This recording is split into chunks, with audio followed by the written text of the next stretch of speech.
All right. Hey, everyone. How's it going? We are live and happy 8 p.m. here in, let's see, in Los Angeles area of, let's see, last Facebook/YouTube live of 2017, where we got December 31st.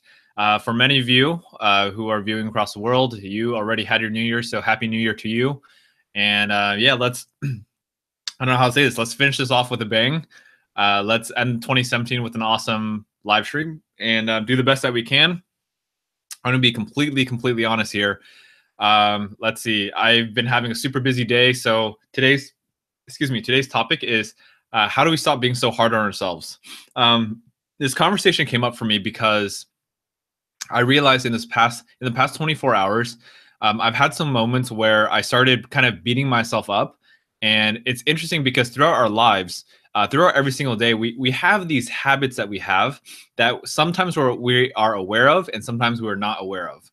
Me beating myself up is something historically in the past that I was so used to doing that I wouldn't always be aware of.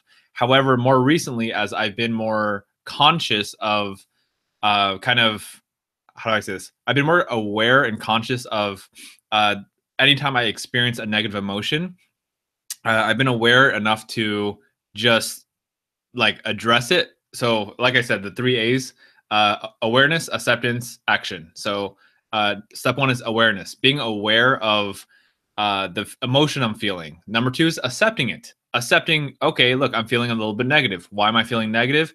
Because I have very high expectations of myself. So, for anyone who's on, you might know that we are starting a 30-day challenge called the Own Your Life Challenge. I just renamed it if you're confused. So I don't know how to start this off here. So here's the quick summary in a nutshell. The summary is I had this huge goal of creating this 30-day challenge called the Own Your Life Challenge, which I just sent out the first email of literally like 5 minutes ago. And so I was kind of freaking out yesterday because I'm like, oh man, I feel so unprepared. There's so much to do. And, I should already be all set up. And I wasn't. And I could continue to beat myself up, feel whatever you want to say, feel sorry for myself and all of that. Hey, Richard, Richard De La Fuente, good to see you on. Or I can, how do I say this? I could just be at peace with wherever I'm at in my journey right now. So give me a second, please. I'm trying to center myself. Like, it's been a super hectic day. All right. So I don't know how to explain this. So last night, right after my live stream, I don't know. I think I was having some conversations. Things started coming up for me, and I started feeling inadequate. I started feeling like, man, I'm not living up to my expectation, and I'm trying really hard, but I never seem to be able to live up to my expectation when I'm in this certain mindset. That is, it's not 24/7, but when I'm in this mindset, and it took me a while to like figure out how do I say this? Sorry, it took me a while to figure out like, okay, what do I do? How do I shift my mind? I'm sorry. I'm super like super working on it right now. Ahmed, good to see you on. Happy New Year to you too. And Charles, my Bilak de Kokaya. Cool. Gang. Cool. Charles, yeah, your gang. Got it. Cool. Yeah. Hold on. Please forgive me. Like, seriously, I don't know how to say this. Like, there's a lot of different things going on in my mind right now. One of them is like, I always do my best to try to fulfill my commitments. So, for example, if I make a promise that I'm going to do an 8 p.m., 8 p.m. live stream, I'm going to do my best to do an 8 p.m. live stream. I wish I had more time to prepare for this. So this is like a real life example of, talking about how to stop being so hard on ourselves, which I'll get to in just a second. But literally it was like, I wish this live stream started at 8:05. That those 5 extra minutes would have prevented this 5 minutes of me organizing on the spot like I'm doing right now. But I don't know, there's like a certain mechanic in myself that's like, Richard, don't be late. You said you're going to do it, so go do it. So, 8 p.m. started 5 minutes ago. So I did my best to be here at 8 p.m., regardless if I was quote unquote prepared or not. So hopefully you got at least some value, or you could relate in some ways in the past 5 minutes of me rambling. Yeah, so there's certain things, I don't know how to say this. Like, I was supposed to go out to get food, and I barely just ate dinner, and like it was a little bit of a garbage dinner. Like, I had to negotiate with myself to figure out, what am I allowed to eat right now. I didn't even get to eat my banana, and I'm not going to eat it because it's already past my feeding period for my fast. I eat from 12 to 8. So, I had a bowl of like wonton noodles, which is not like, it's not very healthy, but I also knew that I didn't eat lunch today. Like, I didn't eat anything today because I was either sleeping or I was busy doing work. And I was like, okay, so what do I do? Do I just not eat anything, or do I eat something? And I realized I got to eat something. So anyway, sorry, lots of rambling. I want to dive a little bit deeper into this. So let's talk about, how do we stop being so hard on ourselves? That's the main question of today. How do we stop being so hard on ourselves? I was talking with my girl, and kind of talking about the challenges I've been going through this past day, beating myself up over this, creating this challenge, and always wanting to do better. And I think she just gave me a really good reminder of like, essentially just stop being so hard on yourself. Like, it's almost that simple. It's like, we are oftentimes very hard on ourselves, and the solution to that is to stop being hard on ourselves. Like, literally, it's a conscious decision. Be like, okay, you know what? I'm going through a lot of crap right now. I don't feel good, but beating myself is not going to help. And that's something I've learned. Beating ourselves up is not going to help. Maybe it might motivate us a little bit, but in the long run, all it does is it really hurts us. So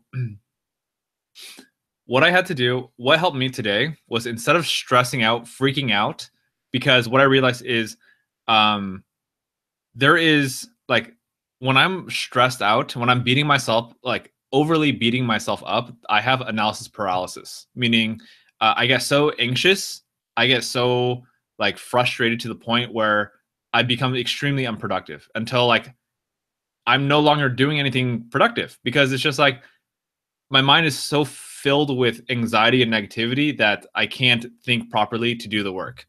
So this morning I woke up at 7 a.m. and let's see.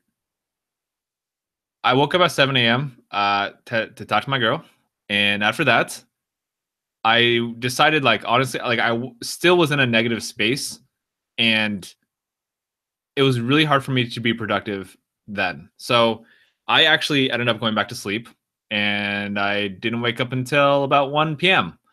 Now, part of the reason why I woke up so late was because I knew, well, I was feeling a little bit sick, and I also knew for the past 2 days I have not been sleeping.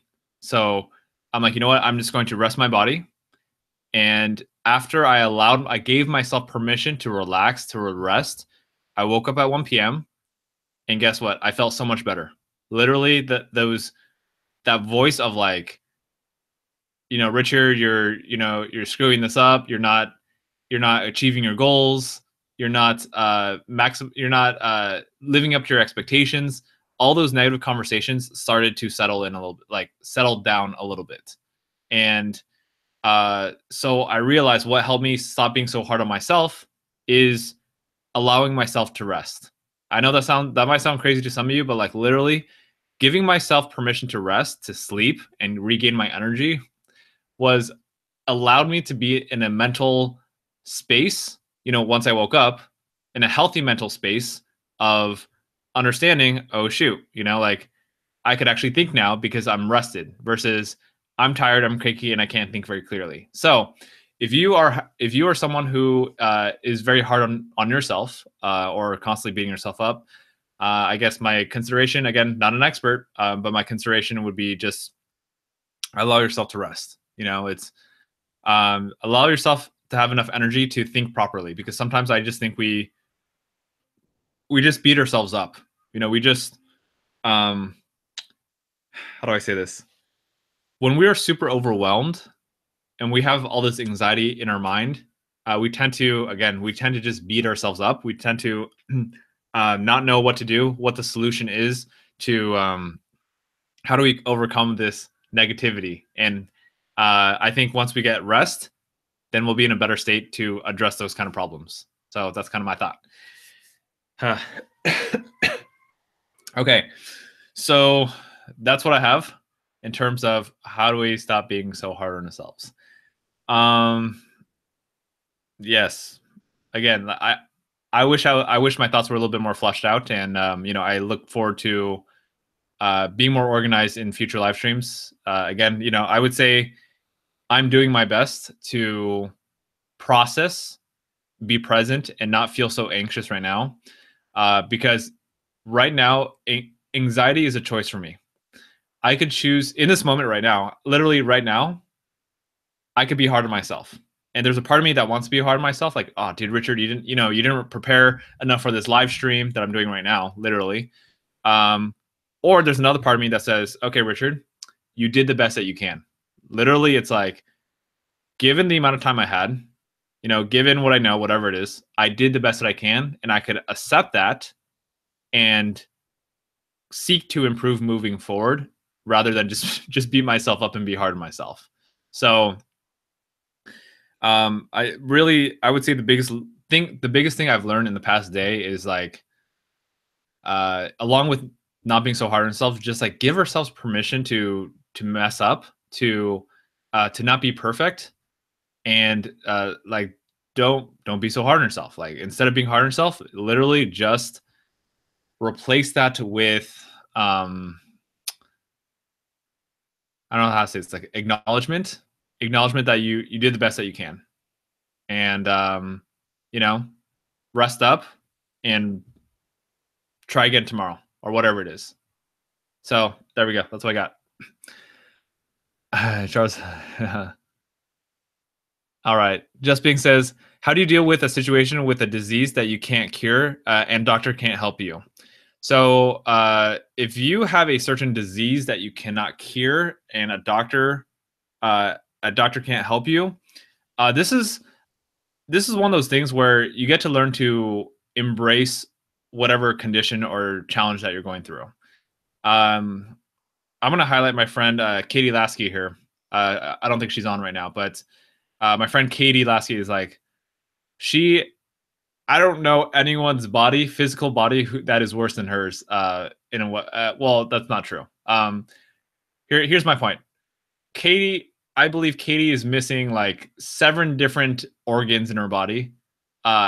She has so many health challenges, but she continues to be happy, and she continues despite it's a struggle for her, and she's going through so much, but literally, like, she is one of the most optimistic people I know, because she chooses to be optimistic. Like, every day she pushes herself to, whatever you want to say, meditate, gratitude, just think about what she's grateful for.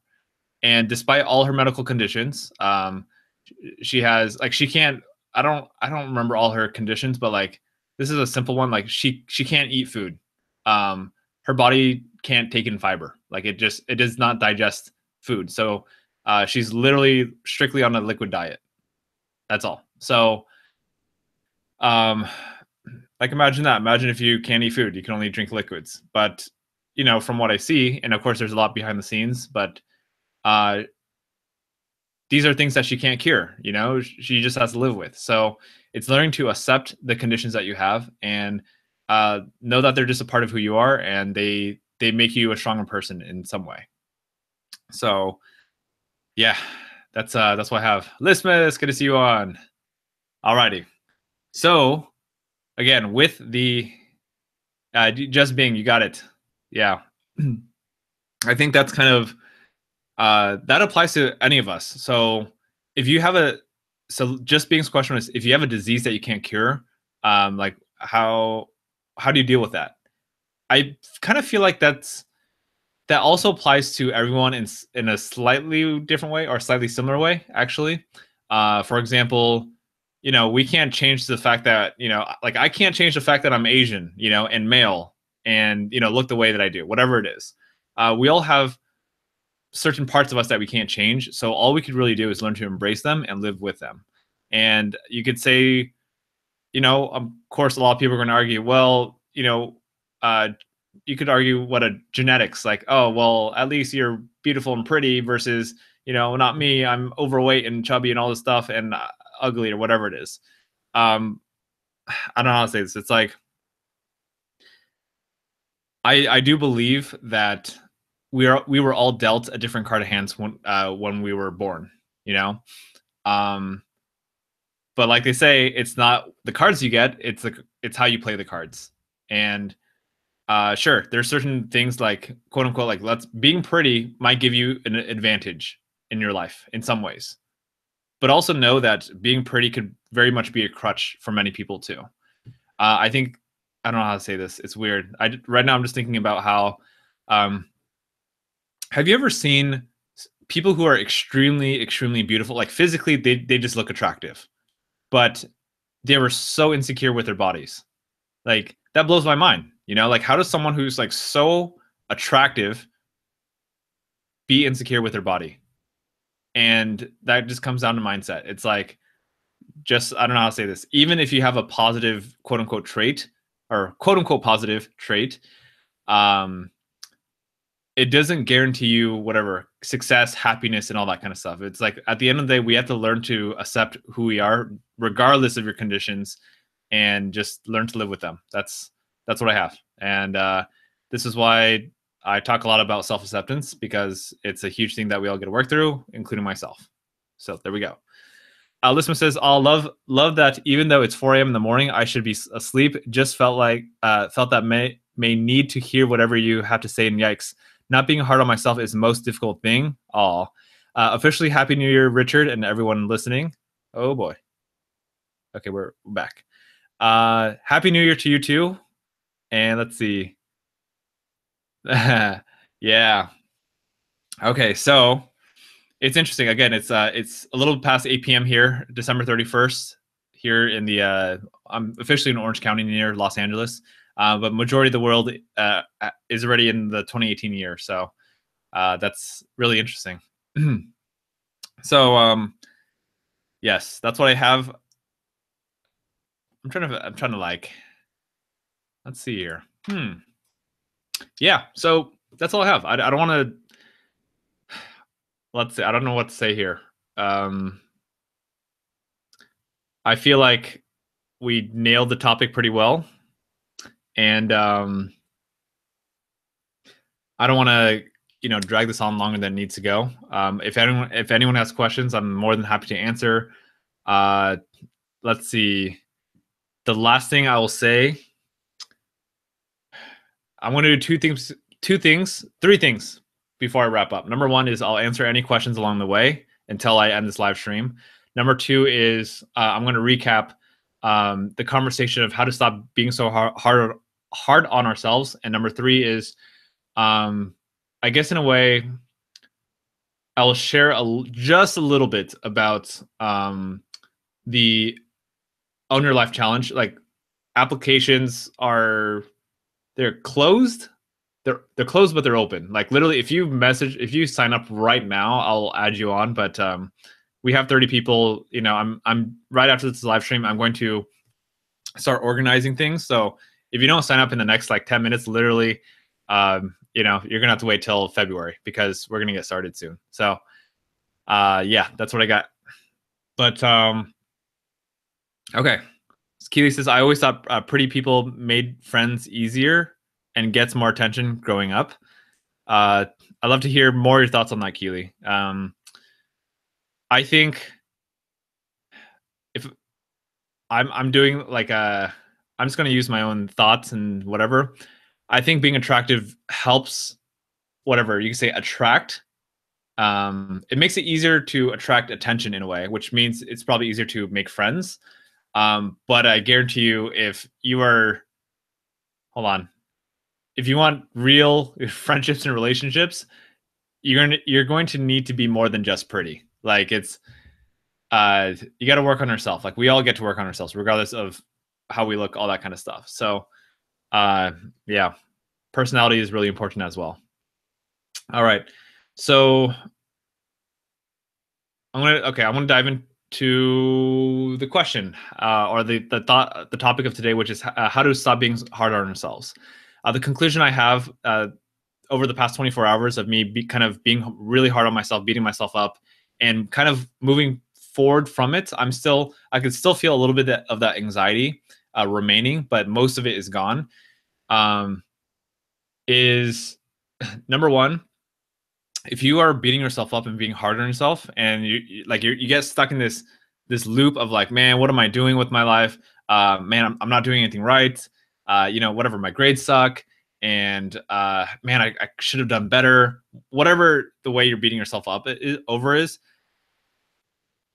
I think one thing that might support you is getting some sleep. Like literally, that sounds crazy to me. Probably sounds crazy to you, but it did sound crazy to me when my girl was like, "Hey, dude, Richard, like just get some sleep." And I'm just like, "Well, I know when I wake up in the morning, I'm gonna feel the same way. I'm gonna feel grumpy and all this negativity. It's still going to be there."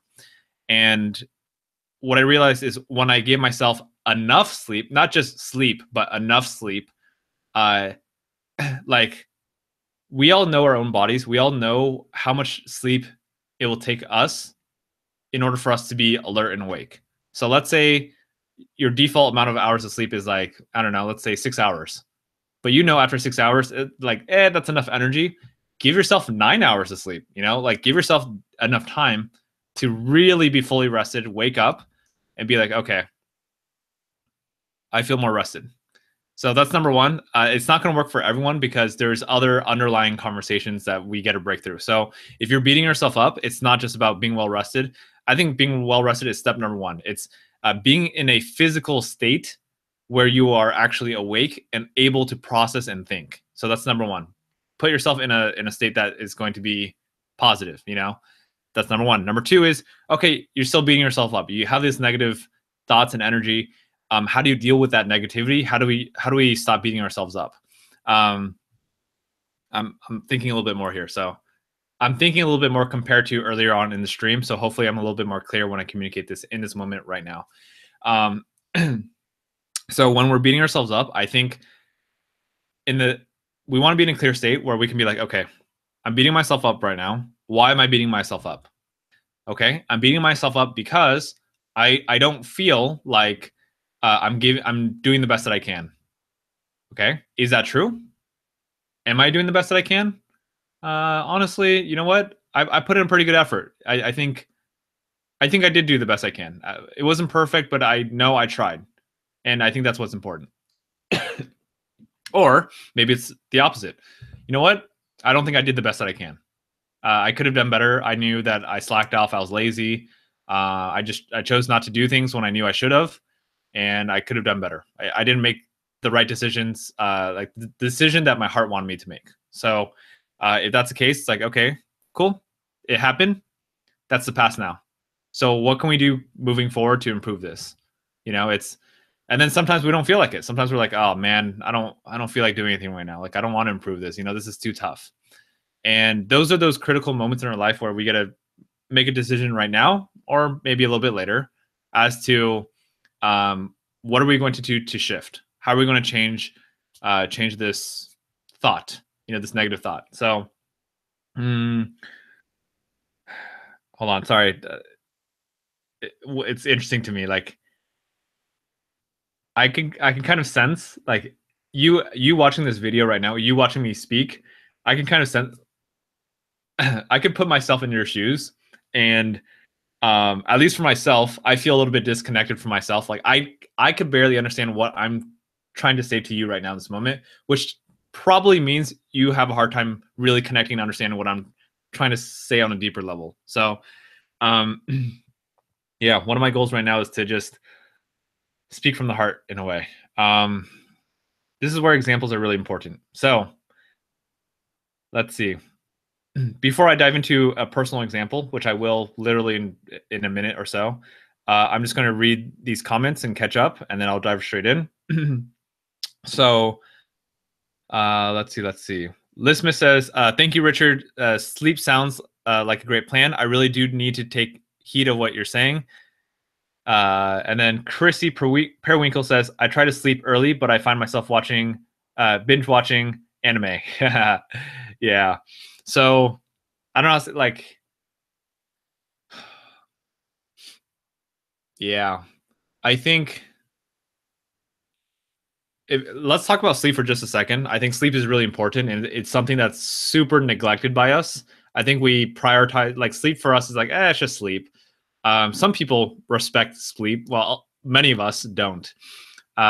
We would rather be doing something interesting, like, watching anime, or for me, maybe it's watching YouTube videos or playing games or talking to people. So oftentimes we neglect our health. We neglect our sleep. And look, I'm not perfect. I had plenty of days this past week where I went to sleep at 3 a.m. in the morning, 1 a.m. in the morning. Past my bedtime is supposed to be like 11 p.m. right now, and for the most part, I'm not sleeping at 11 p.m. But I try to wake up at the same time every single day, which means I'm not sleeping enough. So, um, I'm I'm not perfectly practicing what I'm preaching right now, but I just want to invite anyone who's watching this right now to just reconsider sleep and reconsider like how important sleep is. Like I know on the days I actually do sleep early and wake up early, or like give myself ample amount of time to sleep, that I feel more productive. I feel more ready for the day, which allows me to be more productive. So that's what I have to say. But when I wake up in the morning and I don't have enough sleep, I feel tired and my mind isn't focused. I am far less productive than I want to be for the day. So that's just a little guidance for mostly myself, but you as well, for anyone who is, thinking about, man, I really should be sleeping earlier. So if you have that thought that you should be sleeping earlier, just consider it. I'm not forcing you to do anything, but just consider uh, what might sleeping earlier and getting enough sleep do for you, and be more productive, okay? So being more productive. If you were more productive, what might happen in your life? Well, if I were more productive in my life, I might be able to accomplish my goals. Okay, if you accomplish your goals, what will that do for you? Well, I will feel good. I'll feel more confident in myself. Okay, feeling good about yourself, feeling confident. What might that do for you? Well, if I felt good and I felt confident, I would be happy, and maybe I'll start attracting more positive people in my life, and maybe a romantic partner. Okay, cool. So you're more happy, you attract more positive people in your life, and maybe a romantic partner. What might that do for your life? Okay, well, if I'm happy in my life and I am surrounding myself with positive people and maybe a romantic partner, then maybe that will make me even more happy and make me, want to do more with my life and be more successful. Great, there you go. So, um, and you can just keep going. Like what might that do for your life? So, all that started with just sleeping a little bit more. So, in conclusion, sleeping a little bit more might actually help you change your life by surrounding yourself with massively positive people, accomplishing your goals, and meeting the person of your dreams. So there we go. Sleep more. There we go.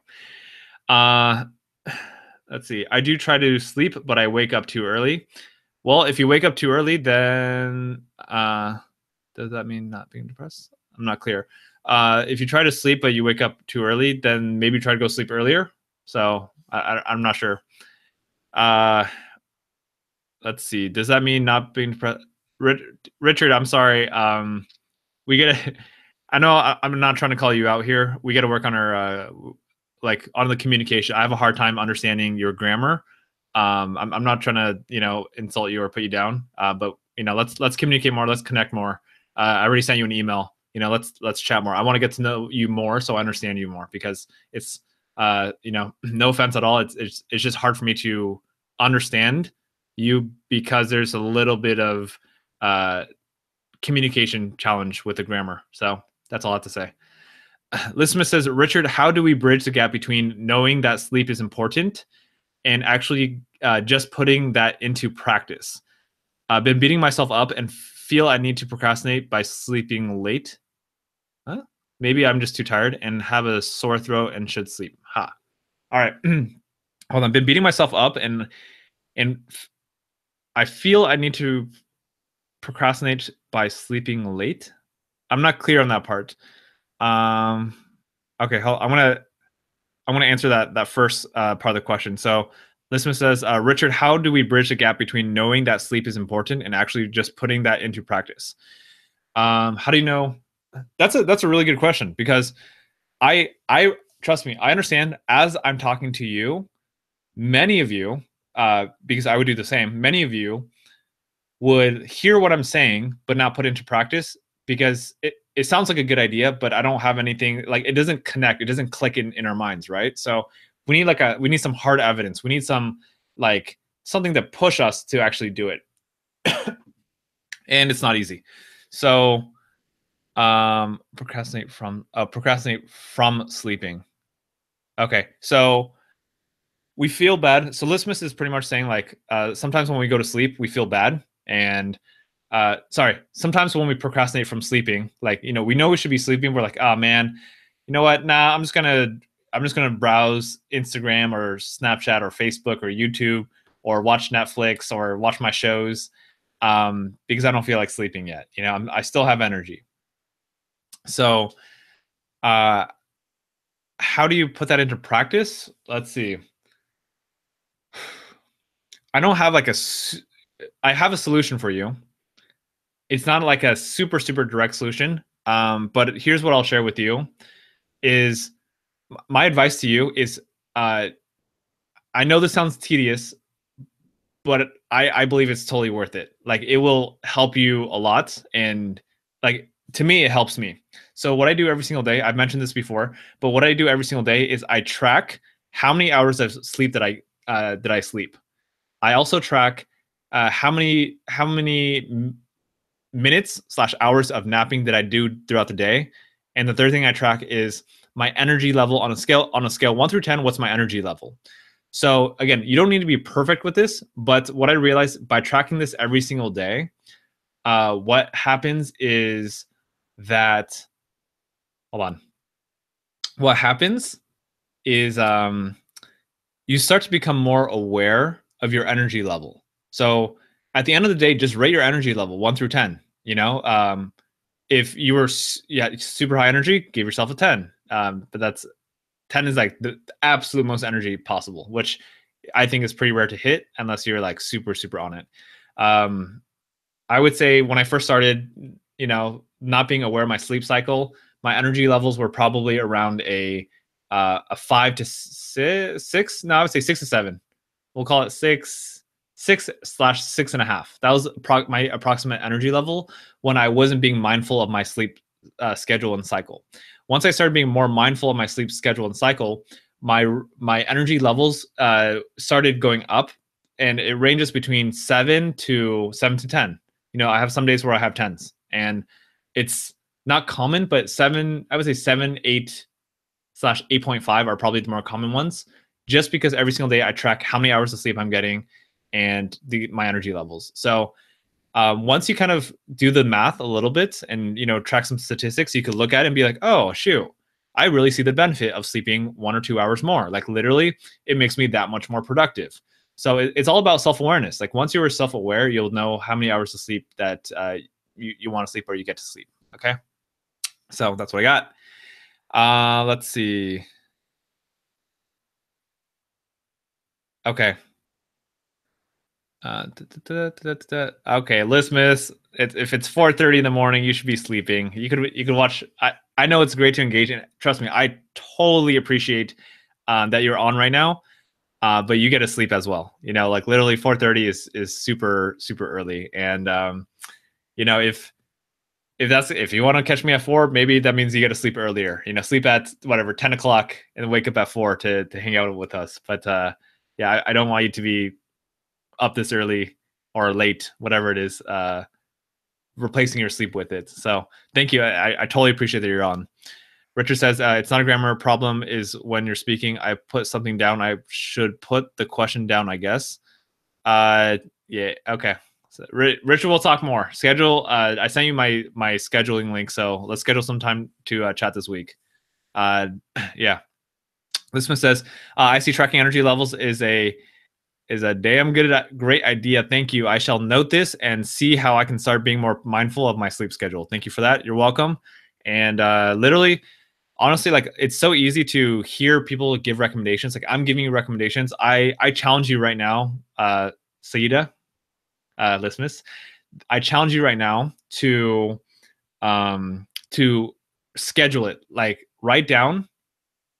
just write down whatever on your to-do list or your task list / your calendar. Start tracking sleep hours starting today or whatever it is. Like you want to put into action, because if you don't put into action, literally the ideas are worthless unless you actually take action with it. So my recommendation is you write it down so you make it happen. That's what I got. So yeah. Alrighty, cool. So my brain is fried a little bit. I'm glad we're caught up with questions, which is awesome. So right now, what I'm going to do is I'm going to start winding this down and all that stuff. But before that, let's answer Ethan Nelson's question, which he says, have you tried one of those sleep cycle apps no, I have not, where it tracks the stages of sleep so that you wake up at stage 1 instead of stage 3 or 4, where you wake up like a zombie? I've never tried a sleep cycle app before. I've heard about them. I just never tried them before. So yeah, I mean, that's a possible. I don't know too much about them, but that's a really good thought. Okay. Keep feeding me questions if you got them. I'll be happy to answer while we're on still. If not, that's cool. Again, we're still winding down right now. So again, topic for today is how do we stop beating ourselves up? Rest enough so we have our physical body and our mind is ready to like address certain problems. And number 2 is just like self-reflect. Stop beating ourselves up it begins with self-awareness. It's like understanding why are we beating ourselves up. And the second thing is just choosing like, hey, you know what? This is not productive. Beating yourself up is not productive. So just choose, you know what? I'm not going to focus on the negative energy. I want to focus on the positive energy. I want to focus on the energy that is vision focused. And that's what else? Forgive yourself. Forgive yourself. Don't be so hard on yourself. That's literally what it is. It's a little bit of a paradox in a way. Like it's like answering a question with a question. Like, how do you stop being so hard on yourself? Just stop being so hard on yourself. Like that's it. It's being hard on yourself is more unhealthy than it is healthy. And for many of us, being hard on ourselves is our motivation to do better. And I get that because I'm that kind of person. I'm hard on myself because I know I can do better and I want to be better. However, there's a huge balance. And for most of us, we are completely out of balance. We are completely way too hard on ourselves. We're to the point where it's just super unhealthy. And we got to find that balance. So relax more. Like seriously, life is long, but it's also too short to complain and beat ourselves up and be negative. If you're feeling depressed, if you're being hard on yourself, if you are experiencing negativity, like seriously, it's time to start shifting that. Like I'm telling you right now, my opinion, I believe anyone can shift out of negativity, depression, all those negative thoughts. It might take all it is it will take some work. That's my opinion. And I think, again, life is way too short to be living in a negative space. Life is way too short to be feeling negativity. And I believe instead we really should be living our life with joy, happiness, gratitude. And trust me, it's tough. Sometimes our environments will control us a lot. Sometimes the people we hang out with, sometimes our parents, our siblings, our friends will control us a lot. Sometimes there are things that are outside our control. I want to go back to, sorry, was it Lismus or Just Being? One of you mentioned, I think it was Just Being. Sorry, was it? Dang it. Okay, I think Just Being asked, like, what do you do? What do you do if you can't control your, like, you have a condition that's like, affecting you physically and you can't control it? What do you do with that? You embrace it, you accept it. There are some things we can't control. We all have things that we can't control in our lives, but we can control how they make us feel. I also want to mention, don't be so hard on yourself if you don't feel quote unquote positive. Don't feel like you need to be positive. Let yourself feel how you're feeling. I know that I sound like I'm contradicting myself in a way, but I don't know how, it's a balance. It's like, control what you can control, and what you can't control, like, let it be and accept it for what it is, and do your best to get away from those situations as much as possible. So here's the example I'm thinking in my head. The example I'm thinking in my head is parents. Let's say, I think there's a lot of younger people on here. Let's say you live with your parents, and your parents are negative people. They give you this kind of energy. They're restricting. They're judging you, whatever it is. They're limiting you. Parents love us. We all have different relationships with our parents. I think most of us have challenges with our parents. I think that's natural. For me, now that I'm 28, I have a little bit more freedom, flexibility to not be so close physically with my parents, which gives me more opportunity to have my own space. And I don't know, like, I communicate with my parents just enough. Like, I do communicate with them, but I do my best to also distance myself at the same time, because I know for myself that they're not the kind of energy that I want in my life. No offense to them. I love my parents. They're good people, but I want to focus my energy on positivity. And there's certain things within my family that kind of bring me down, and a lot of judgment, a lot of and negativity, stuff like that. That stuff that brings me down. So, yeah, I try to surround myself with positive things. So there we go. That's what we got. All right. Ethan says, definitely, I think we should all take life a little less seriously. I agree. I agree. Life is way too short to take too seriously. I used to be so focused on impact. Like, let's make a difference in the world. This is such a serious thing.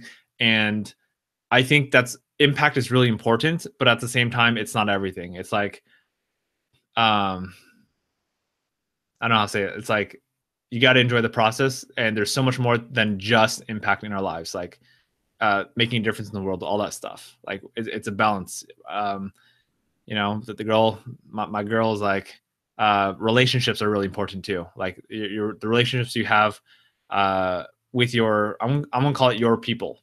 And when I say your people, it's like, it could be friends, it could be family, or it's your chosen people who you choose to surround yourself and have positive relationships with. Because again, there are some relationships in our lives that are that suck the positivity out of us, and sometimes we get to kind of distance ourselves from that because it's not supporting us. Okay, cool. I said I would share more about the challenge. I already talked about enough about my challenge, the 30-day challenge.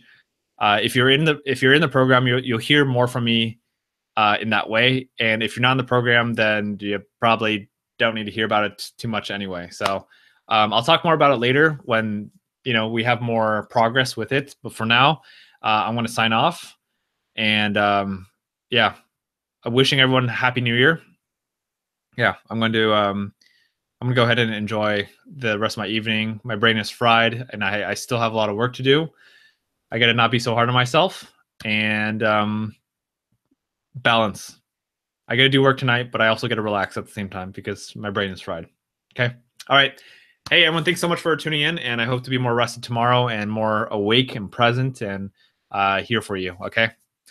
Lisma says, thank you, Richard. Noted on what you said, and I shall go to sleep. Good night. Wishing you an awesome evening in the run up to the new year. Hope you have a lovely evening. Have a great new year. Thank you for all your advice. Lisma, thank you so much. You are so sweet.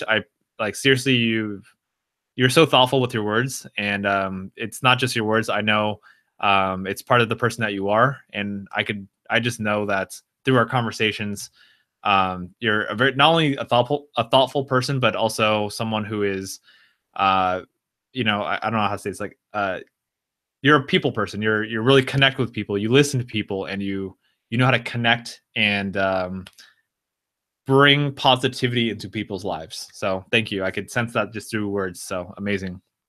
Ethan, see you later as well. Okay, everyone, have a good night. Take care, and happy New Year. Okay, bye. See you tomorrow.